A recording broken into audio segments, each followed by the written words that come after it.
Nous allons ouvrir nos Bibles dans le livre du prophète Ésaïe au chapitre 51. Tokofungulia Biblia na biso na mukanda mosako Isaya na mukapo ya 15 na moko.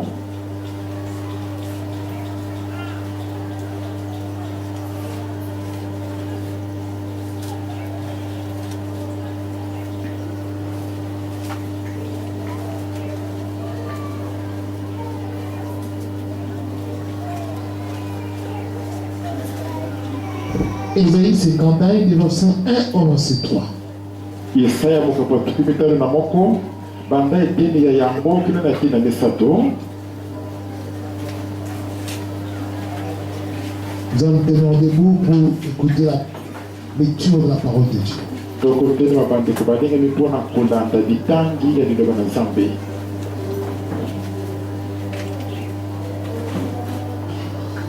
Écoutez-moi, vous qui poursuivez la justice,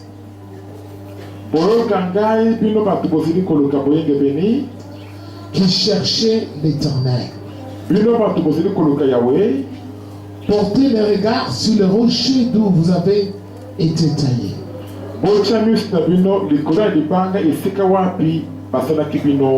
Sur le creux de la force d'où vous avez été tiré.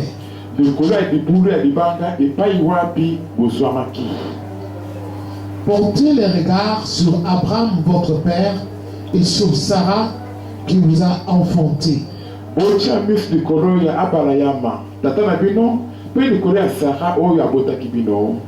Car lui seul je l'ai appelé, je l'ai béni et multiplié.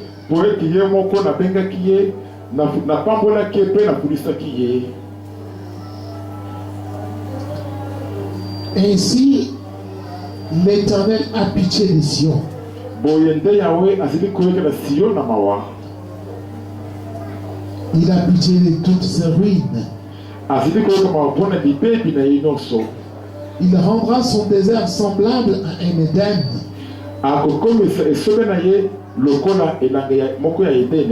Et sa terre aride à un jardin de l'Éternel. La joie et l'allégresse se trouveront au milieu d'elle. Les actions de grâce et les chants de cantiques. Amen. Nous allons nous asseoir, bien-aimés.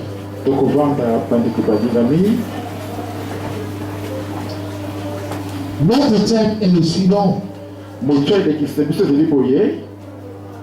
Sur qui porter notre regard?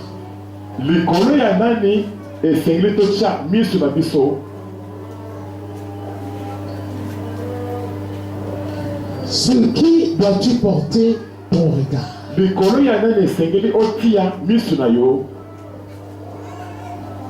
Quand tu vis sur cette terre, que signifie porter le regard sur quelqu'un?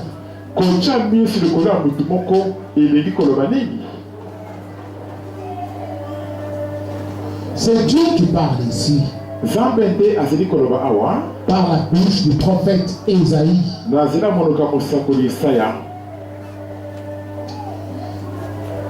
Vous tous qui cherchez l'Éternel, c'est-à-dire il arrive dans la vie de tout être humain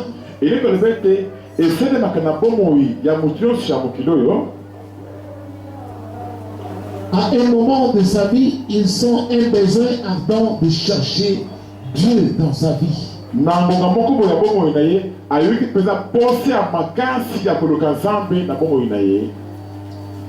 Toi qui cherches Dieu, qu'est-ce que Dieu te dit? Porte ton regard sur le rocher d'où tu as été taillé.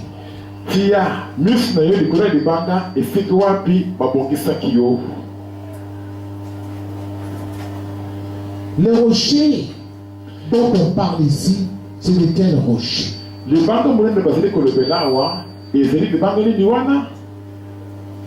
Je l'ai déjà prêché à maintes reprises.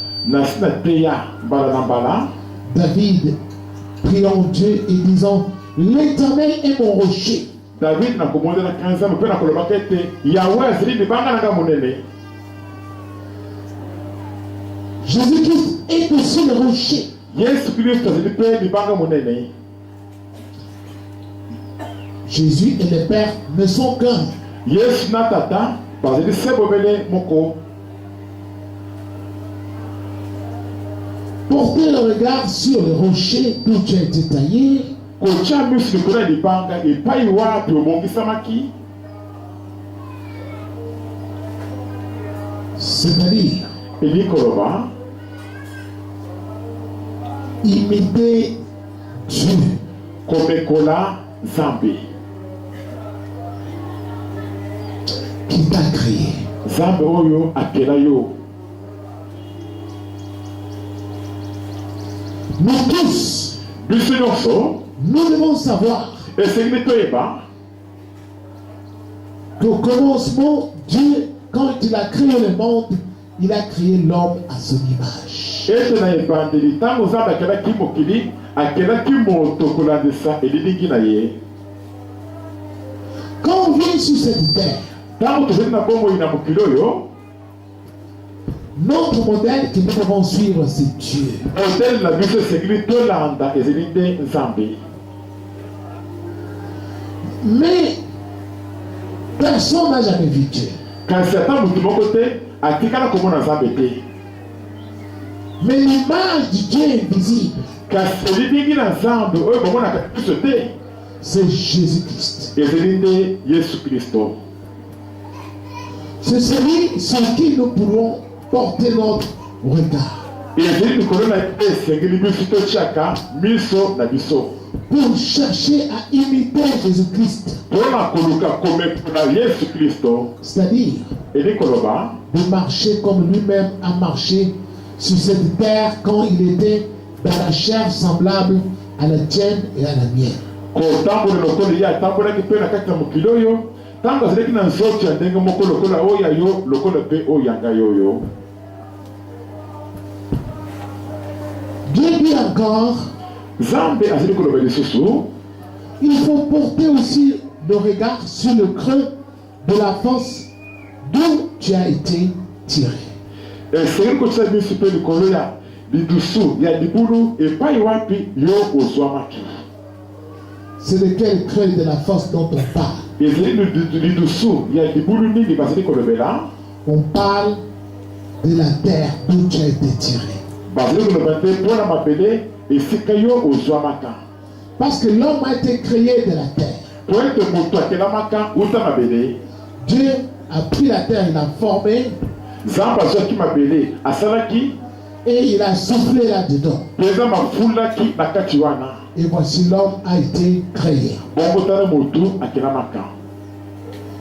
Alors toi, quand tu es sur cette terre, bongo yo ntango ozali na bomoi na mokili oyo, lorsque tu viens sur cette terre, ntango ozali koya na mokili oyo, sache yeba que tu as été tiré de la terre.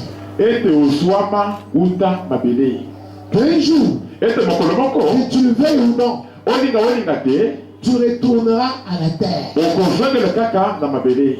Toi, l'homme, Yo moto tu retourneras à la terre. okozongela kaka na mabele.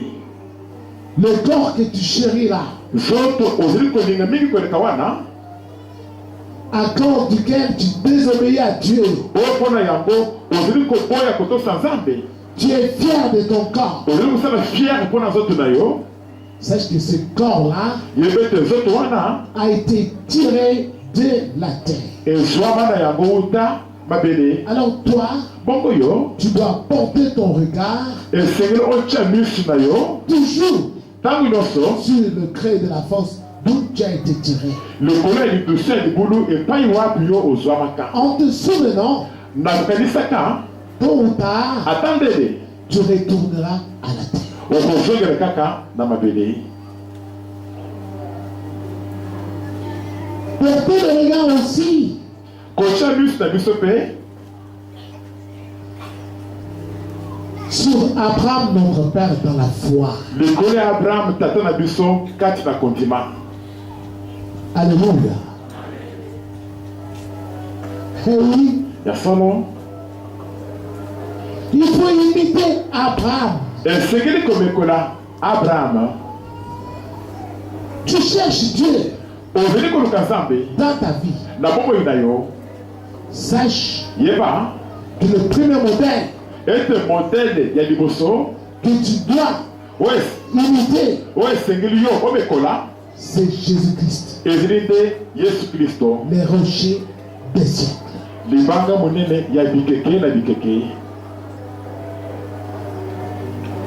Et en jetant ton regard sur Jésus, Pe na kobwaka miusu na yo likolo na Yesu, c'est-à-dire, edi koloba tu dois essayer de ressembler à Jésus-Christ esengeli omeka kokokana na Yesu Kristo dans ta vie, kati na bomoi na yo, pendant que tu vis sur cette terre. na ntango ozali na bomoi na mabele oyo. Comme Jésus a obéi au Père, Lokolo Yesu atosaka tata, toi aussi, yo mpe lokola tu dois obéir au Père, esengeli mpe otosa tata à tous les commandements de Dieu. na mibeko nyonso ya Nzambe. Comme Jésus n'a pas commis d'adultère, Lokolo Yesu asalaka pite te, toi non plus, tu ne dois pas commettre d'adultère dans ta vie. yo mpe esengeli te osala mpe pite na bomoi na yo. Comme Jésus n'a pas eu de makango, Lokolo Yesu asalaka bamakango te, toi non plus, tu ne dois pas avoir de makango. yo mpe esengeli te osalaka na bamakango. Comme Jésus ne s'enivrait pas, Lokolo Yesu abanda kolanga masanga te, il ne fume pas de cigarettes, abanda komela makaya te, toi non plus, yo mpe te tu ne dois pas t'enivrer non plus. esengeli te yo mpe olanga masanga. Tu ne dois pas fumer des cigarettes. Esengeli te omelaka bamakaya.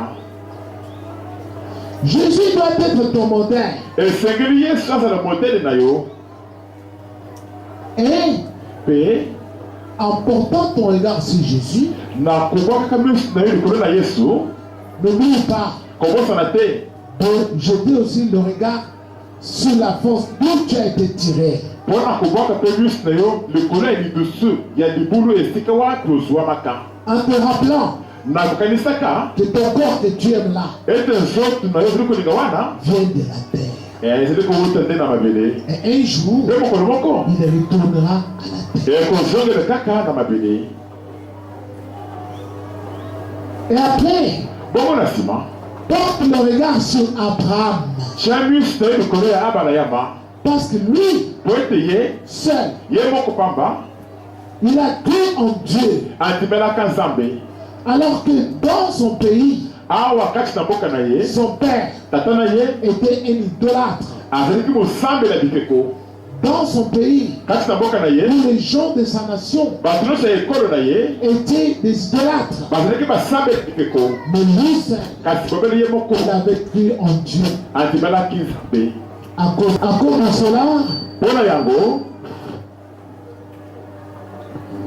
Dieu lui a imputé cela à justice. Nzambe atangelaki eloko wana lokola boyengebeni. Pour sa foi qu'il avait en Dieu. Mpo na kondima na ye azalaki na yango kati na Nzambe. Il a cru en Dieu. Abraham andimelaki Nzambe Sans avoir vu, na kozanga komona na miso, lui, ye il a cru andimaki na ye. à toutes les promesses que Dieu lui avait faites. Andimelaki bilaka nyonso Nzambe asalelaki ye. Il a cru. Andimaki na Il ye, a obéi à Dieu. atosaki Nzambe, Il a suivi Dieu alandaki Nzambe sur le chemin que Dieu lui avait indiqué. na nzela oyo Nzambe alakisaki ye. Sans avoir vu, Na kozanga komona nano na miso, il a cru ye andimaki que Dieu est puissant. ete Nzambe azali na nguya, Quand il promet, ntango azali kolaka il accomplit ce qu'il a promis. azali mpe kokokisa mpe eloko alaki wana. Il est resté obéissant à Dieu. Abraham atikalaki na botosi epai na Nzambe Il a suivi Dieu partout. mpe alandaki Nzambe bipai biso. Et nous venons de dire Mpe touti kotanga que nous devons porter le regard sur Abraham. ete esengeli totia miusu na biso likolo ya abala yamba. C'est-à-dire, Ebi koloba imiter la foi d'Abraham. komekola kondima ya abala yamba.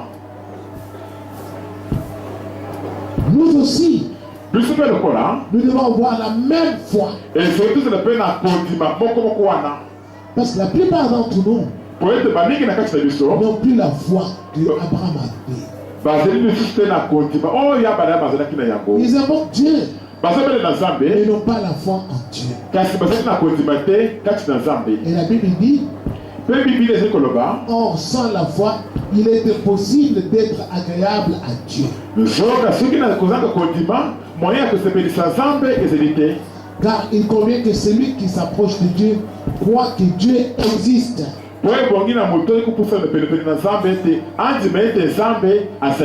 Et qu'il est le rémunérateur de tous ceux qui le cherchent. Dieu est le rémunérateur de tous ceux qui le cherchent. Sans la foi, il est impossible de lui être agréable. Si tu n'as pas la foi d'Abraham, Dieu ne va pas te supporter. Parce que tu ne crois pas que Dieu est le Tout-Puissant.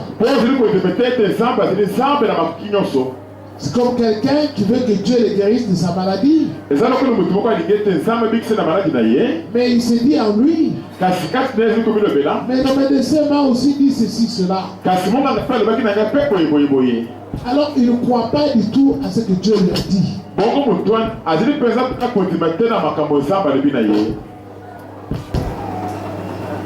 Et portez le regard sur Sarah qui vous a enfanté.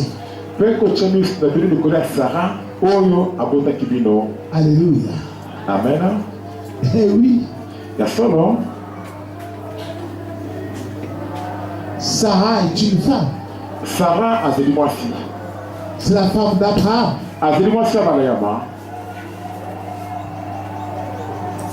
C'est par elle qu'Isaac est venu au monde. Les fils d'alliance. Et il faut toujours imiter la voix de cette femme. De cette maman qui est restée fidèle à son mari.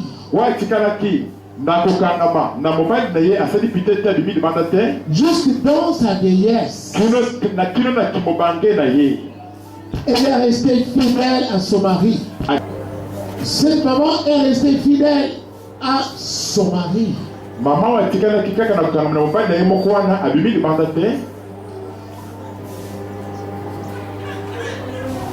Alors que certaines personnes auraient dû être tentées par divorcer.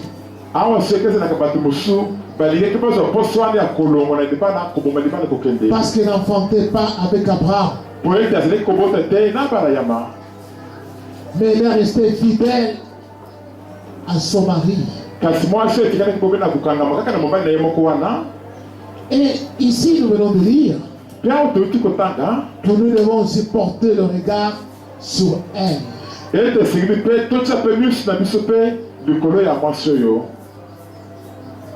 Imiter les gens qui ont marché avec Dieu.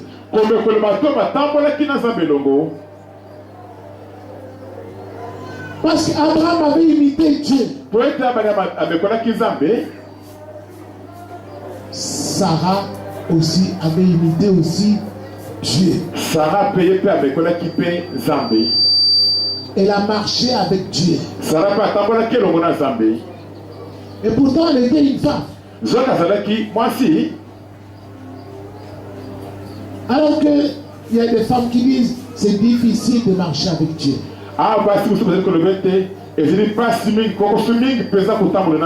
Je suis une femme. Je suis belle. Je suis jolie. Il faut que les hommes m'aiment. Qui me donnent de l'argent. Sarah était une belle femme. La Bible dit que Sarah était une belle femme. Malgré sa beauté, elle est restée fidèle à son mari. Pourquoi? Parce qu'elle portait aussi le regard sur le Christ. Sur Dieu. Ça, c'est ce que Dieu avait dit dans la bouche du prophète Esaïe. Mais plusieurs années plus tard,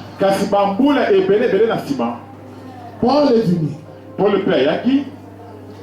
Paul aussi a cru en Dieu. Voyons ce que Paul a dit. Dans Philippiens. Philippiens. Chapitre 3.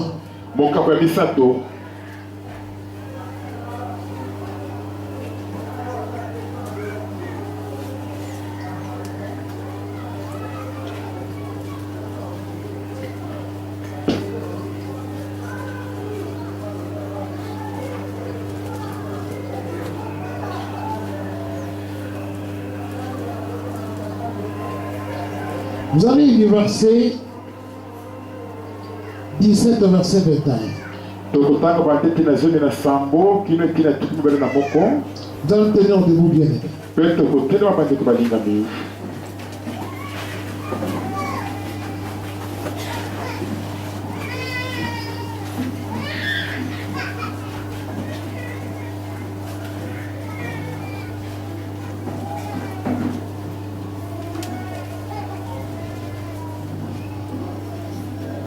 Soyez tous mes imitateurs, frères.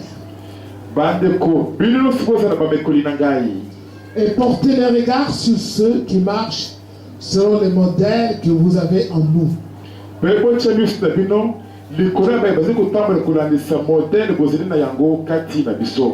Car il y en a plusieurs qui marchent en ennemis de la croix de Christ. Je vous en ai souvent parlé et j'en parle maintenant encore en pleurant. Leur fin sera la perdition. Ils ont pour Dieu leur ventre. Ils mettent leur gloire dans ce qui fait leur honte. Ils pensent qu'aux choses de la terre. Mais notre cité à nous est dans les cieux. D'où nous attendons aussi comme sauveur le Seigneur Jésus-Christ.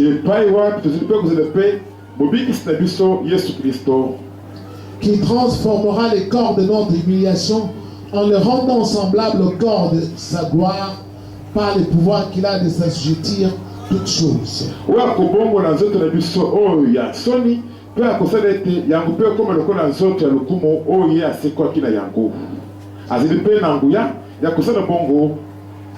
Amen.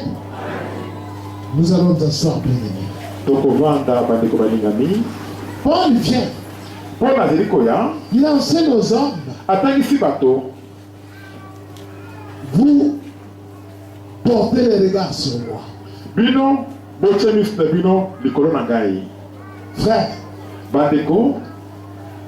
soyez mes imitateurs.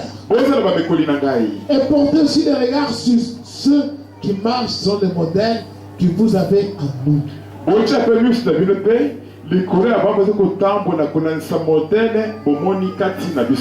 Alléluia. C'est clair.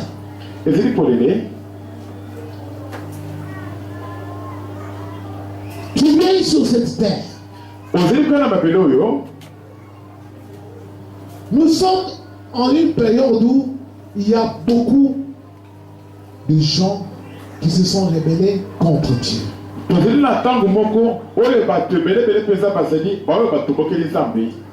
Et oui, ils se sont rebellés contre Dieu.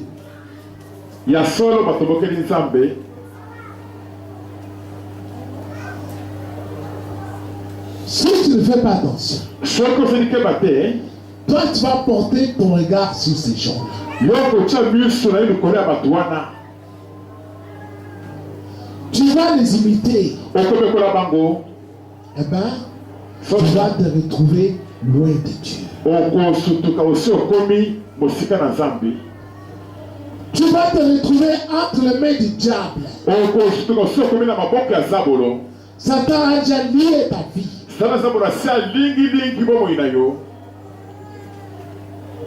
Sur cette terre, il y a des gens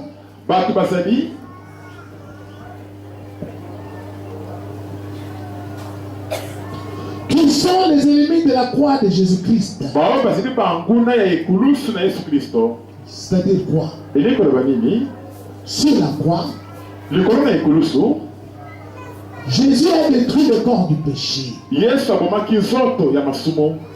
La Bible dit, il a revêtu un corps semblable à celui du péché. Pour détruire le péché dans le corps.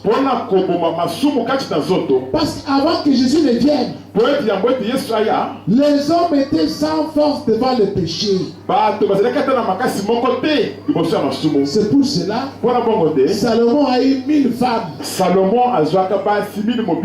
Je ne sais pas comment il faisait pour satisfaire toutes ces femmes-là. Mais il a eu 1000 femmes.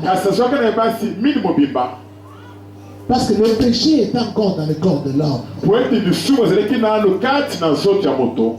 Mais quand Jésus est arrivé, il a pris le corps semblable à celui du péché. Il a détruit le péché dans le corps. Il a donné à l'homme le pouvoir de dominer sur le péché. Comme avant que Adam ne puisse tomber. Avant qu'Adam ne puisse désobéir à Dieu. Jésus a remis les choses comme c'était au commencement. Ainsi à tout celui qui croit en Jésus-Christ. Il reçoit la grâce de Dieu par Jésus-Christ. C'est pourquoi Paul a enseigné aux Romains que vous êtes sous la grâce. Et le péché n'aura aucun pouvoir sur vous. Alléluia. Lorsque tu crois en Jésus-Christ, tu es sous la grâce de Dieu. Tu ne vas plus sentir les mêmes choses que tu sentais avant. Ton corps est transformé. Il est impossible que celui qui a Jésus-Christ en lui, comme on entend dire des choses qui se font dans les églises, des pasteurs qui ont 2, 3 femmes, qui font n'importe quoi, nous disons que ces gens-là sont sans Christ. Celui qui a Jésus-Christ en lui, il a crucifié son corps et avec ses désirs et ses passions. Tu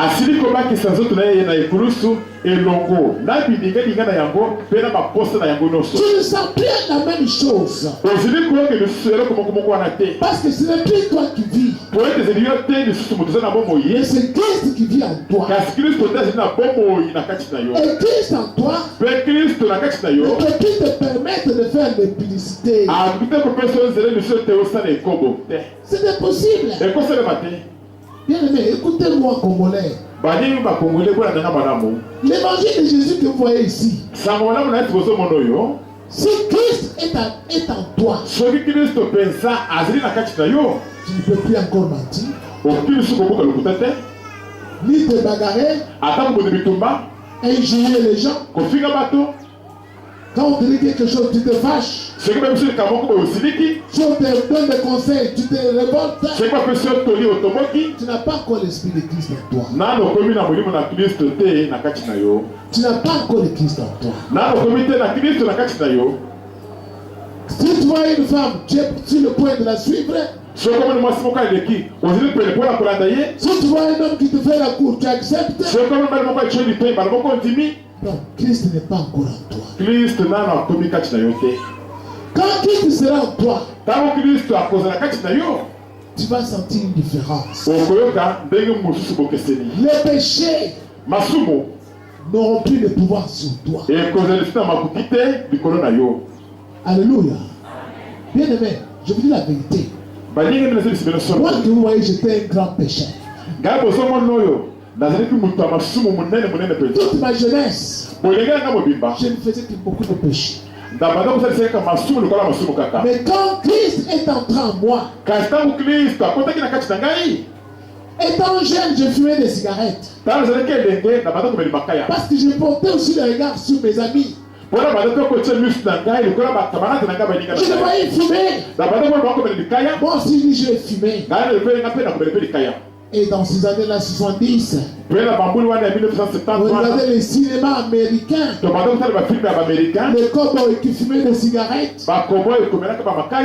Nous aussi, on a commencé à les imiter aussi. On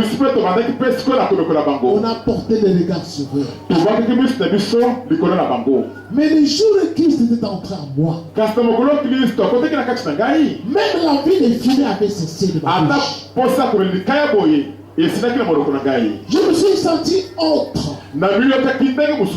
J'ai senti une joie que je n'avais jamais sentie. Pourquoi? Parce que j'ai été transformé en ce jour-là. Depuis ce jour-là, je n'ai plus jamais pu fumer. Bien aimé, je vous dis ces choses. Mais il y a des gens qui marchent en ennemi de la croix de Christ. C'est-à-dire, pour eux, le corps n'a pas été crucifié.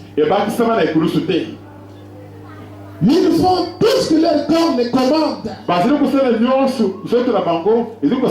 Si leur corps leur demande de publicité, ils vont faire la publicité. Si leur corps leur demande l'ivronnerie, ils vont s'enivrer. Donc, ils sont sous le pouvoir de la chair. S'ils veulent se bagarrer, ils vont se bagarrer le même jour. Et demain, ils viennent à l'église. Non. Ces gens-là marchent en ennemi de la croix. Ils n'ont pas crucifié leur corps avec ses désirs et ses passions. Étant ennemis de la croix de Christ, ils ont pour Dieu leur ventre. Ils aiment beaucoup manger les bons repas. Ils se regardent de ces choses. Ils n'aiment pas jeûner. C'est pourquoi quand nous avons jeûné, si beaucoup ont fui. Ils sont arrivés aujourd'hui, mais ils ont fui les jeûnes de 3 jours. Ils ont fui parce qu'ils ont leur ventre comme Dieu.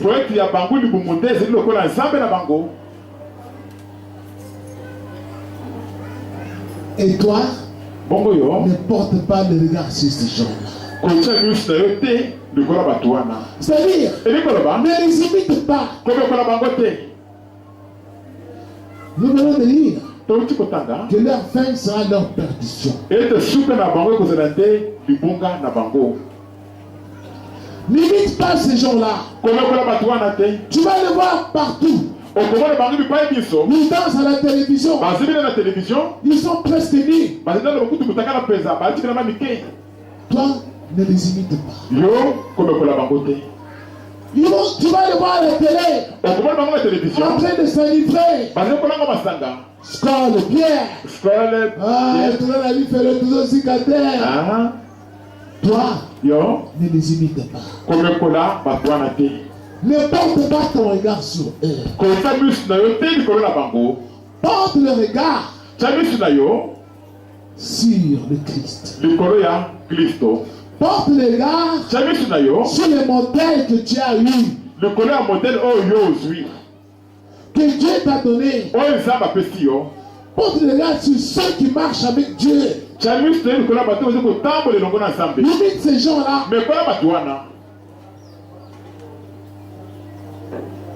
Dieu sera avec toi.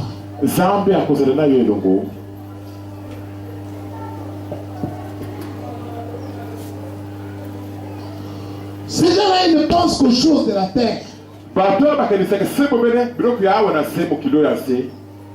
Boire, s'enivrer, l'impudicité, l'argent. Toi ne porte pas le regard sur ces gens-là. Ne les imite pas. Ne les imite pas.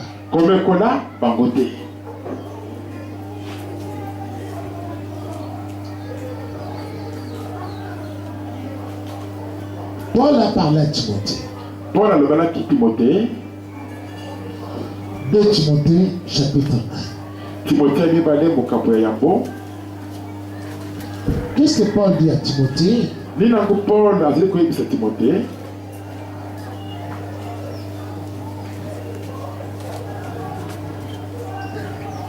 Du verset 3 au verset 6. Nous allons lire, nous allons tenir debout, s'il vous plaît.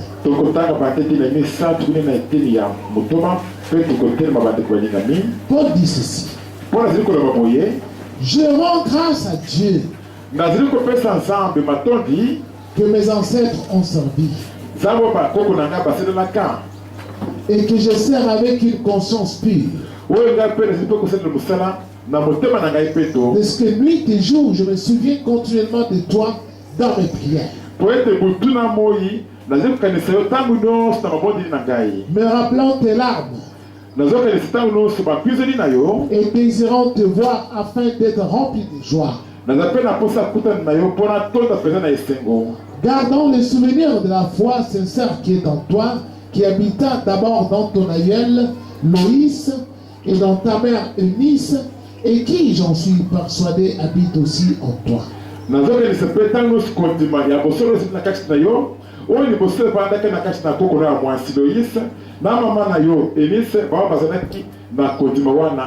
C'est pourquoi je t'exhorte à ranimer les dons de Dieu que tu as reçus par l'imposition de mes mains.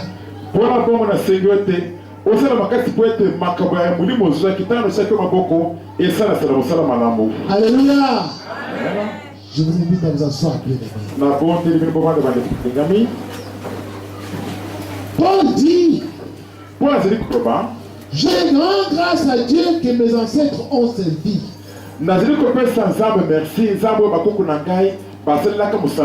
Alléluia. Vous voyez, Paul avait porté le regard sur ses ancêtres. Il a regardé parmi ses ancêtres. Il a vu qu'il y avait des gens qui ont marché avec Dieu. Il a compris. Moi, Paul, moi aussi, je dois servir Dieu. Je dois marcher avec Dieu. Comme mes ancêtres ont fait la même chose. Moi aussi, je ferai pareil. Je vais connaître Dieu. Alléluia.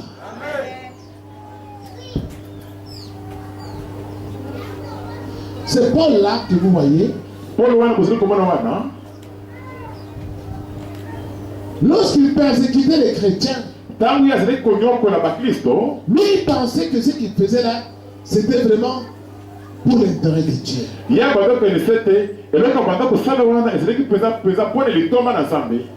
Parce qu'il ne connaissait pas le Christ. Mais lorsqu'il a découvert que le Dieu qui était avec ses ancêtres là, c'est lui-même le Christ,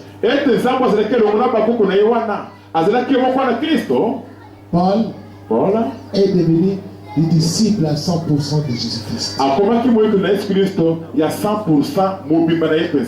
Maintenant, c'est Paul ici. Qu'est-ce qu'il dit à Timothée? Il dit à Timothée, toi aussi, je sais que tu as porté le regard sur ta maman. Eunice. Et ta maman avait supporté le regard sur sa grand-mère, Loïs. Alléluia. C'est ça, non? Eunice avait porté ses regards sur Loïs, sa maman. Oui. Timothée a porté sur Eunice, Eunice sur Loïs. Timothée a porté le regard à Eunice, maman naïe. Eunice va porter le regard à Loïs. Amen. Voilà comment la foi a été transmise à Timothée.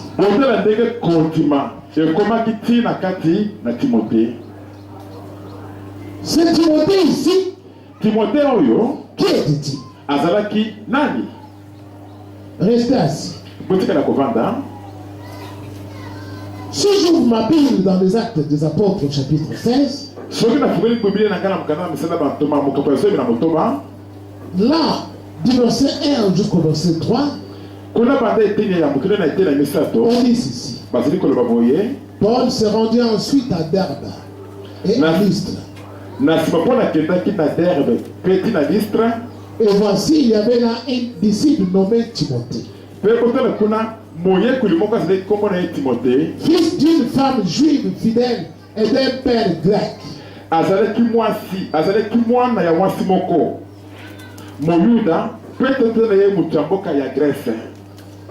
Les frères de Lystre et d'Icône rendaient de lui un bon témoignage.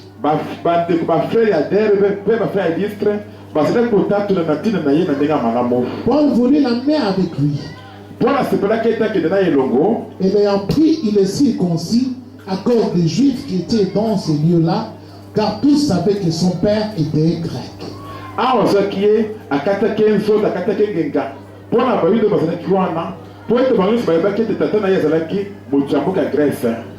Alléluia. Vous voyez?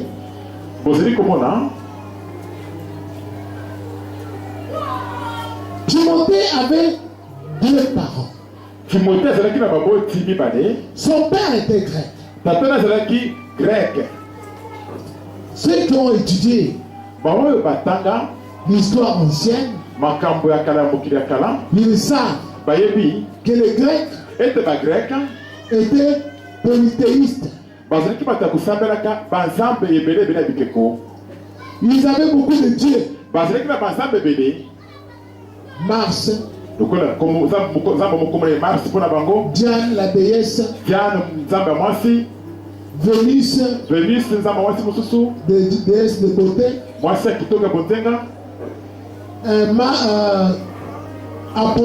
Apollon, Olympe. Ils avaient beaucoup de dieux. Alléluia. Le papa de Timothée était grec. Un idolâtre. Alléluia. Mais la maman de Timothée, elle était juive. Elle était monothéiste.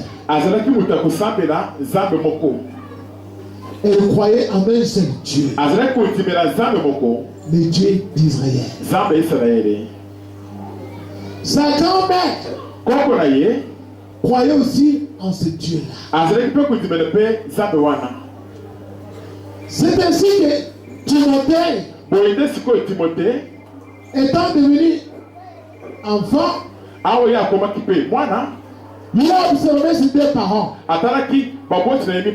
Il a vu que sa mère avait le vrai Dieu. Alléluia. Timothée a eu la foi en Dieu, la même foi qu'avait sa maman.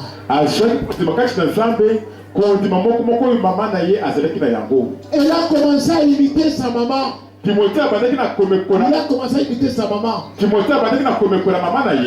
En priant comme sa maman priait. Dieu a commencé maintenant à se manifester avec Timothée. La maman de Timothée, elle aussi a connu Dieu par sa maman. Alléluia. Est-ce que vous voyez? Timothée a porté le regard sur sa maman. Il n'a pas porté le regard sur son père. Et Timothée a marché avec Dieu, est entré dans la gloire. Alléluia. Nous aussi, nous avons de tels problèmes aujourd'hui. Tu peux avoir deux parents. L'un des parents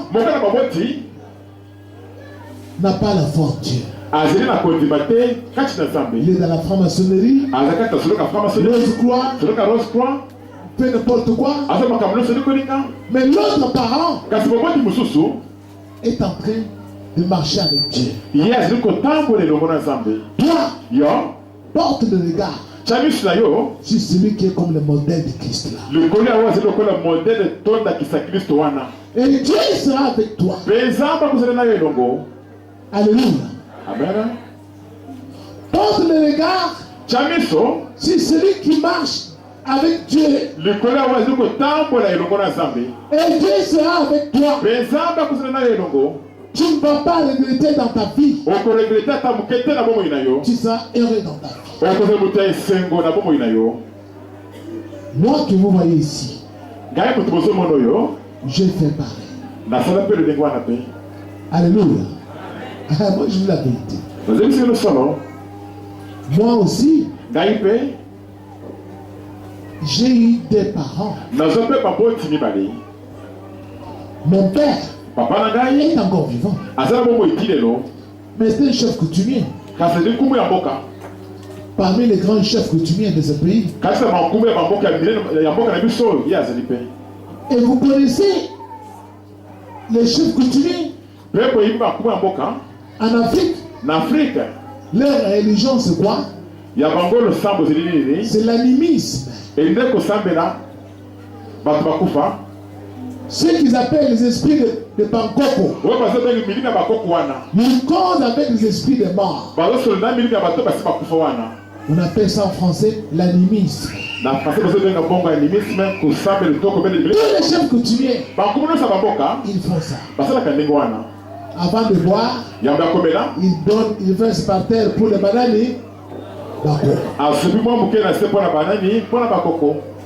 Avant de manger, on parle quelque chose. J'ai créé la maison au Bakoko. Quand il y a un problème, ils invoquent les grands ancêtres qui est déjà mort. C'est la pratique de la magie. C'est la sorcellerie pure et simple. Alléluia. Mon père est là-dedans. Depuis toujours. Mais ma mère, moi, elle n'a pas marché avec ces choses-là. Ses parents aimaient Dieu.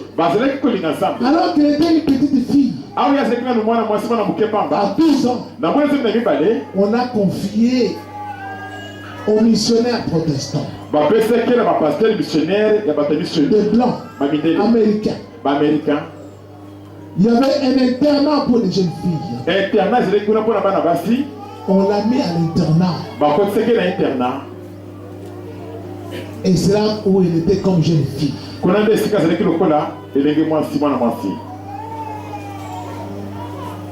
J'ai même vu certaines de ces images sur les cinémas, dans les cinémas de protestants, quand on les filmait, quand elle était jeune fille. Je l'ai même vu, elle était jeune fille, je ne sais pas, 14 ans. Elle venait avec une calebasse d'eau sur la tête.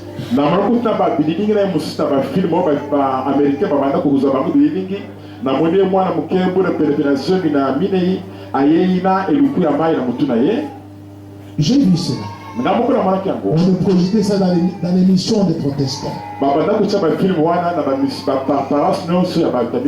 Alors moi je disais à mes amis, voici ma mère est là. C'est pareil que moi j'ai connu le Seigneur Jésus-Christ. Alléluia. J'ai oublié la vérité. C'est pas cette maman-là que moi, pasteur André, je peux parler de Jésus-Christ aujourd'hui. Je n'ai pas porté le regard sur mon père, le chef coutumier, pour devenir aussi chef coutumier. Non. Mais j'ai porté le regard sur ma mère. J'ai pris comme modèle ma mère.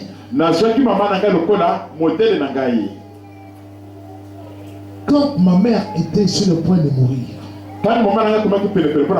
elle m'a dit, André, je te donne ma valise.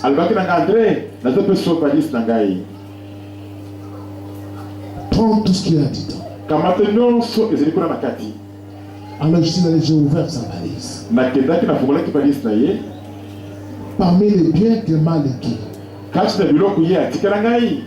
je vais vous montrer quelque chose que Dieu m'a dit de vous montrer. Voici sa Bible que ma mère a utilisée dans sa vie. Le petit livre que vous voyez ici, c'est le recueil des cantiques que ma mère chantait. C'est par là qu'elle m'a formé comment chanter. Vous appréciez quand Pasteur André chante, non? Mais la personne qui lui a appris, c'est sa maman. Et je vois là-dedans, il y a même des petits papiers avec son écriture.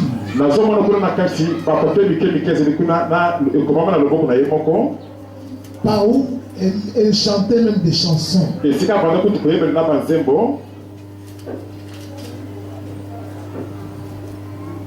Là, c'est sa Bible. Cette écriture que vous voyez, c'est elle qui écrivait. Ce sont des versets bibliques. Je vois des psaumes, je vois des proverbes. Donc, beaucoup de trucs là. C'est son écriture.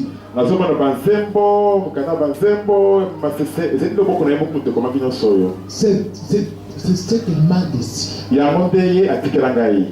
Elle m'a dit, tiens le Christ. Marche avec Dieu. Je ne te laisse pas autre chose. Mais je te laisse le Christ. Sa Bible est là. Il y a des gens qui pensent que Pasteur André a la magie. Cette puissance qu'il a là, c'est la magie. Non, c'est pas la magie. J'ai porté le regard sur ma mère. Je l'ai pris comme modèle. Et je connais beaucoup de chansons qui sont là-bas parce que je chantais avec elle. Et la Bible, je l'avais tout le temps élisé la Bible. Je me dis, mais qu'est-ce qu'elle voit là-dedans? Il n'y a pas de dessin, il n'y a pas de photo. Qu'est-ce qu'elle voit là-dedans? Chaque jour, elle dit quoi?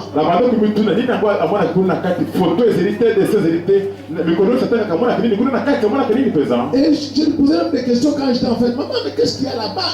Toi, tu lis chaque jour. Il n'y a pas de photo là-bas. Qu'est-ce que toi tu vois là-dedans?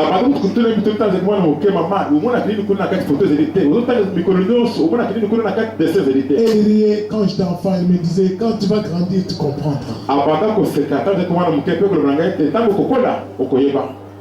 Mais maintenant, quand je grandis, je commence à voir que dans la Bible, il y a plus que des photos là-dedans. Parce que quand je lis, je vois Jésus-Christ partout. Alléluia. Applaudissons fort le Seigneur Jésus.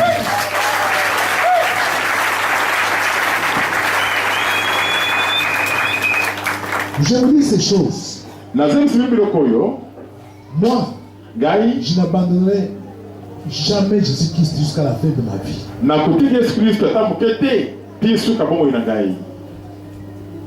De la même façon que ma mère a marché avec Dieu jusqu'à la fin de sa vie, moi aussi je ferai pareil. Si toi tu portes des regards sur ceux qui ont pour Dieu leur ventre, ta fin sera la perdition. Je vous dis la vérité. Ma mère est déjà partie. Mais mon père est encore vivant. Il est au Sénat. Il est chef coutumier. Mais moi, je ne deviendrai jamais chef coutumier. Même si on me donne tout l'argent du monde, jamais au grand jamais. Mais par contre, pour le Christ, jusqu'à la fin de ma vie, toi qui veux que Dieu se manifeste dans ta vie, regarde dans ta vie, regarde ceux qui ont marché avec Dieu et copie ce modèle-là. Ton regard sur ces gens-là, persévère, ne te décourage pas. Ne regarde pas ceux qui marchent avec le diable. Ne porte pas ton regard sur ces gens-là. Sinon, ce sera ta perdition. Porte le regard sur le modèle que Dieu t'a donné. Dieu sera avec toi. Tu seras heureux dans ta vie. Et Jésus sera avec toi. Bien aimé, je vous dis ces choses. Parce que la plupart des gens aujourd'hui, ils imitent leurs camarades. Oh, parce que mon ami fait telle chose, tu fais. Comme il boit, moi aussi je vais boire. Comme il fait du com, moi aussi je vais faire des com. Comme il fait des apportements, moi je veux des apportements. Comme il est dans la franc-maçonnerie, moi aussi je vais entrer. Toi, porte le regard sur le Christ. Porte le regard sur Abraham. Porte le regard sur ceux qui sont comme des modèles de Jésus-Christ. Marche. Marche. Dieu sera avec toi. Tu ne vas pas le regretter dans ta vie. Mais si toi, tu portes ton regard sur ceux qui marchent en ennemi de la croix de Christ, ne te donne pas un jour tu vas pleurer. Tu verras ton enfant mourir. Tu vas pleurer. Tu verras, la mort va te surprendre. Tu vas pleurer. Et oui, tu peux avoir des parents comme Timothée. Mais Timothée avait choisi la foi de sa maman. Pasteur André a fait pareil. Il a choisi la foi de sa maman. Vous tous qui avez la même chose dans votre vie, vous voyez les mêmes situations qui vous arrivent. Ne soyez pas tentés de faire le mal. Parce que ma mère est mandona. Moi aussi je vais faire cela. Non. Parce que mon père est dans la franc-maçonnerie. Moi aussi je vais entrer là-dedans. Non. Porte le regard sur le Christ. Porte le regard sur le creux de la force d'où tu as été tiré. N'oublie pas, les jours, tu vas retourner à la terre. Bien aimé, je vais m'arrêter par ici. Je vous invite à vous tenir debout. Dieu existe. Il est le rémunérateur de ceux qui le cherchent. Sur qui as-tu porté ton regard? Eh oui. Mon père a beaucoup d'argent. Je vous dis la vérité. Il a beaucoup de parcelles ici à Kinshasa.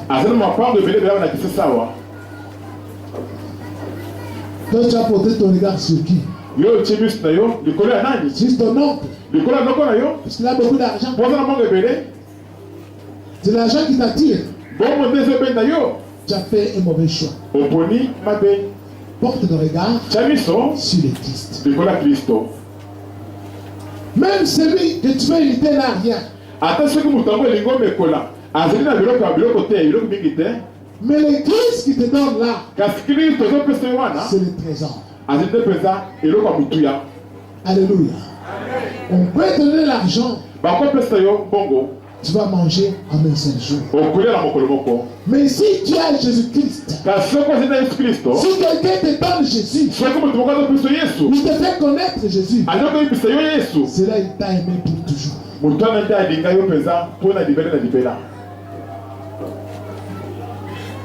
Je vous ai dit. Maintenant nous allons prier.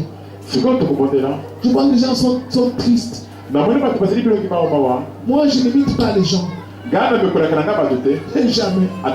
Jamais. Jamais. Je marche selon mon rythme. Le rythme que j'ai vu ma mère marcher. Moi je marche avec ces rythmes. Je n'imite pas les gens. Jamais. Toi fais pareil. Nous sommes le temps de la fin. Jésus a dit il y aura beaucoup de séduction, beaucoup de distractions pour faire plaisir aux âmes, des sports, des danses. Attention, porte le regard sur le Christ. Nous allons prier. Choisis celui qui portait ton regard. Maintenant, afin que tu ne puisses pas pleurer, ça ne soit pas trop tard, et que tu ne dises pas oh, on ne m'avait pas dit ceci. Porte le regard sur le rocher d'où tu es détaillé. Nous mettons devant le ciel. Nous allons prier le Seigneur. Nous allons dire à Dieu, Seigneur, je compris. À partir d'aujourd'hui, je vais porter le regard sur toi, sur Jésus-Christ. Je vais porter mon regard sur ceux qui marchent comme toi. Il y a des églises, des pasteurs qui font même le bikobo. Et nous faisons pareil. Oh. Nous, porte le regard sur le Christ. Porte le regard sur ceux qui marchent comme Christ. Et le Christ sera avec toi.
frère, la bonne manière de revenir à Jésus-Christ, c'est de porter ton regard sur Jésus-Christ,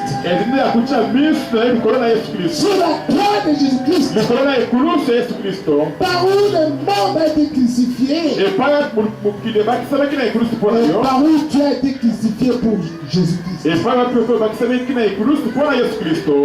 Maintenant, à toi de te repentir devant le Seigneur. Et de lui dire, Seigneur, ma vie est bloquée. Parce que tout ce temps, moi j'ai porté le regard sur les hommes qui sont des ennemis de ta croix. À partir d'aujourd'hui, c'est sur toi que je vais porter mon regard. Prions au nom de Jésus. Prions. Prie de tout ton cœur. Voici le moment. Prions quelqu'un. Prions. Seigneur, éternel. Père céleste, Père de gloire. Nous tiens encore notre Dieu, notre roi. Éternel, éternel. Dieu tout-puissant, créateur du ciel et de la terre. Oh grand Dieu. Seigneur Jésus-Christ. Dieu l'unique et le véritable Dieu, Seigneur. Éternel Dieu des armées. Toi qui vis d'éternité.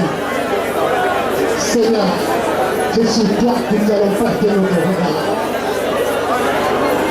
Seigneur, c'est sur toi que nous portons notre regard.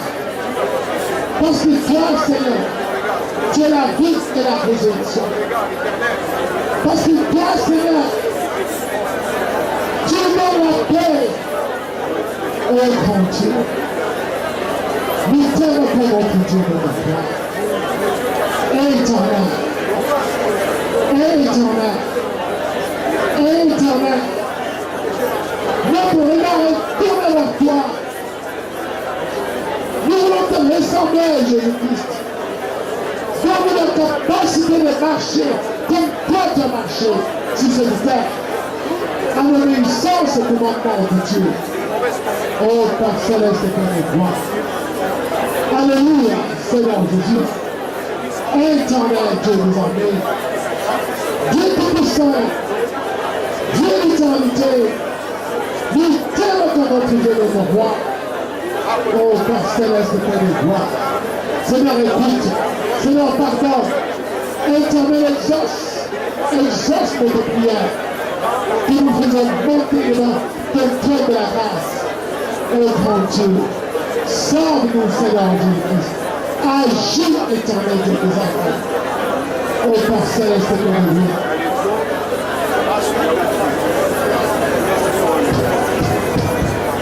Nous allons prier pour ceux qui sont malades et nous allons chasser les esprits impurs. Si tu es malade, dis à Dieu, Seigneur, à présent que j'ai décidé de porter mon regard sur toi, je ne veux plus que cette maladie reste à mon corps. Et tu cites le nom de ta maladie. Et tu crois que la maladie est déjà sortie de ton corps. Tu vas voir, Dieu va agir en toi. Quel que soit ton problème, dis-le à Dieu à l'endroit où tu es arrivé. Prions au nom de Jésus-Christ. Seigneur éternel Dieu des armées. C'est toi Dieu qui a envoyé cette parole parce que tu as besoin, Seigneur, de nous délivrer, de nous sauver éternel. Grand Dieu, tu dois l'éternel notre Dieu qui nous bénit. Seigneur éternel, viens à nous, Seigneur Jésus-Christ. Père céleste, Père de gloire. Éternel Dieu des armées. En vertu du pouvoir que tu m'as concédé, je t'implore à tous les esprits de pire de libérer le corps Au nom de Jésus-Christ. Que le bien de diable soit repris. Que le feu soit réfléchi. Les esprits de malédiction, je chasse le blocage, le barrière, la maladie, même qu'elle soit demande de sida, maladie de hypertension, maladie des yeux ou des oreilles, maladie de l'estomac, au nom de Jésus-Christ. De ta guérison, Seigneur, entre dans le temps. De tous ceux qui ont cru ton nom dans ces paroles, et qu'ils soient guéris, au nom de Jésus-Christ. Et Père, mon Seigneur, mon roi, que la guérison dans le temps. Selon que nous avons que c'est par notre issue que nous avons été guéris. Dieu de gloire, Père céleste, Père omnipotent, nous t'aimons notre Dieu, notre roi. Bienvenue Seigneur, au nom de Jésus, au nom de Jésus, Seigneur Jésus, nous t'aimons ton Seigneur.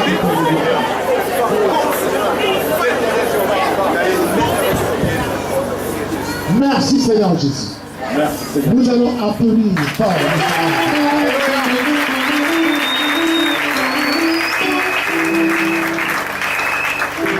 nous asseoir. Le Seigneur fait beaucoup de choses ici au milieu de nous. Il guérit beaucoup de gens. Mais il y en a qui ont honte pour venir nous rendre témoignage ici. Si tu as honte, Dieu sera honte de toi. C'est le moment que nous avons pour pouvoir passer au communiqué.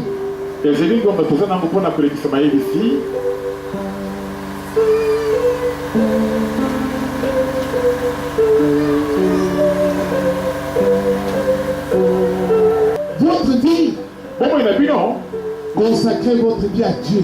Dans l'endroit que vous voyez ici, venez prier pour tous vos problèmes. Ne restez pas dans vos maisons. Celui qui va faire cela, il va voir Dieu agir dans sa vie. Moi-même, je suis témoin de ce que Dieu fait ici. Amen. Je vais prier chez moi. Mais la prière que je fais dans cet endroit est plus importante que celle que je fais chez moi à la maison.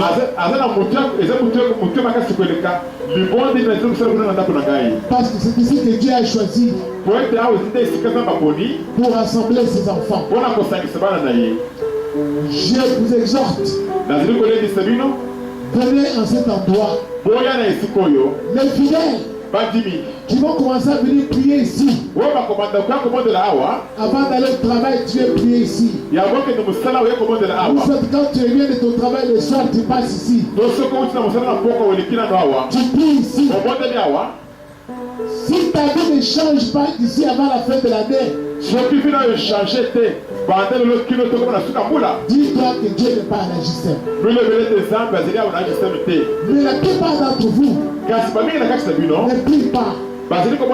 Dieu va montrer les sorciers ce qu'ils font. Ils envoient des démons, ils bloquent les gens dans les maisons. Il leur jette la faiblesse, le découragement et la fatigue pour qu'ils ne viennent pas prier. Et après, quand tu ne pries pas, les mêmes démons viennent dans ta maison. Ils donnent des maladies,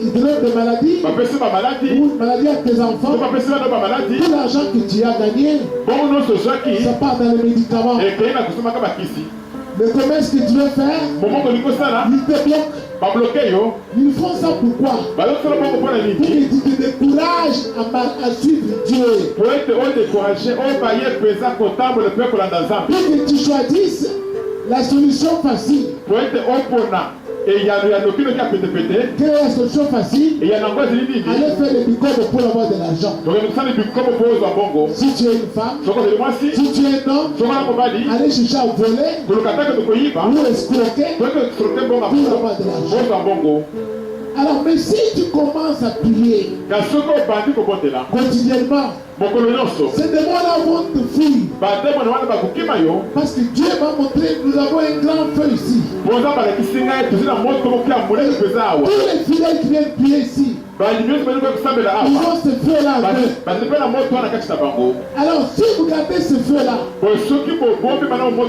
parce que ce feu-là se garde pas de prière, tu obéis à la parole de Dieu, mais tu continues à prier, tu vas avoir tout ce que tu vas demander à Dieu ici. Dieu va te accorder ici. Ici dans cette église. Nous ne te disons pas, viens d'abord donner au pasteur $1000 pour que tu sois béni. Non, ici, nous aimons en toi la parole de Dieu. Nous te montrons comment prier Dieu. Et Dieu va se manifester en toi. Nous ne pouvons pas mentir les gens ici. Parce que Dieu est avec nous. Et il sera aussi avec toi. Si tu fais de cet endroit ta maison, la maison de ton père, nous sommes ici pour vous. Dans les jours à venir, il y aura beaucoup de gens ici. Beaucoup de gens vont découvrir cette église ici. Il n'y aura plus de place. Mais vous qui êtes arrivés avant, profitez. Préparez-vous pour que la bénédiction de Dieu soit avec vous. Partout dans votre vie. Où que vous alliez. Amen. Bandeko, qui sont arrivés pour la première fois prier avec nous, donc s'il vous plaît, Djambabino, c'est la première fois que vous venez prier avec nous. Lève-toi, si vous allez te la parole, merci beaucoup.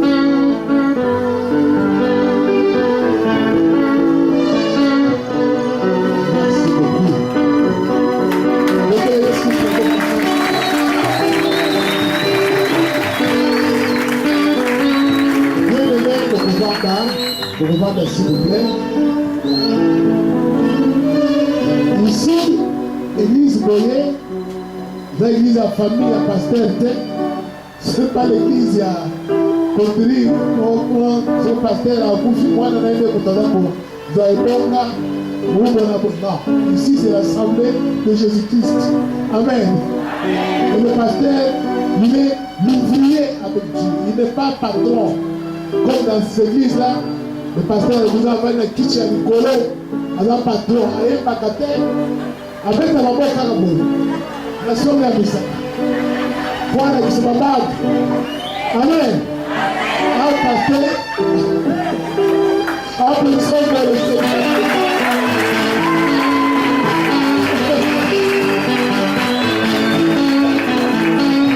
Je vous dis la vérité chez le papa. Le pasteur, il est chanteur, il est guitariste, il est prédicateur, il est maçon, il est tout. Après, dans le père église, il fait tout ici. Donc, si vous n'avez jamais vu ça, je vous dis ce qu'il fait. Le pasteur n'est pas patron ici. Le seul patron ici, c'est Jésus-Christ. Patron, c'est qui? Applaudissez-moi.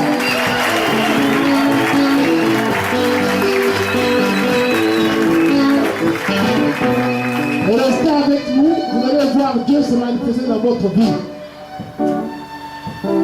Nous allons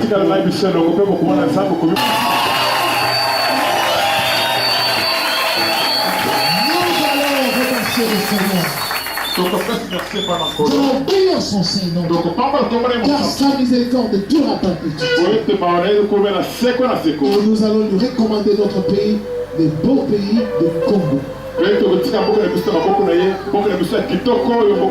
que sa volonté s'accomplisse dans ce pays. Prions au nom de Jésus-Christ. Les accompagnés dans leur maison et que ton nom soit glorifié dans la vie de chaque empereur. Quand ils permettront dans leur maison, qu'ils puissent te manifester au grand Dieu. recommande notre pays le Congo. Que ta volonté à toi subsiste et soit éternel établi dans ce pays et que ton règne vienne au Congo. Que le Congo soit un pays de Christ et non pas un pays de Christ. Nous voulons, Seigneur, que les ténèbres soient dissipées et que ton nom à toi soit exalté au nom du Seigneur Jésus-Christ. Amen. Tu vas regarder ton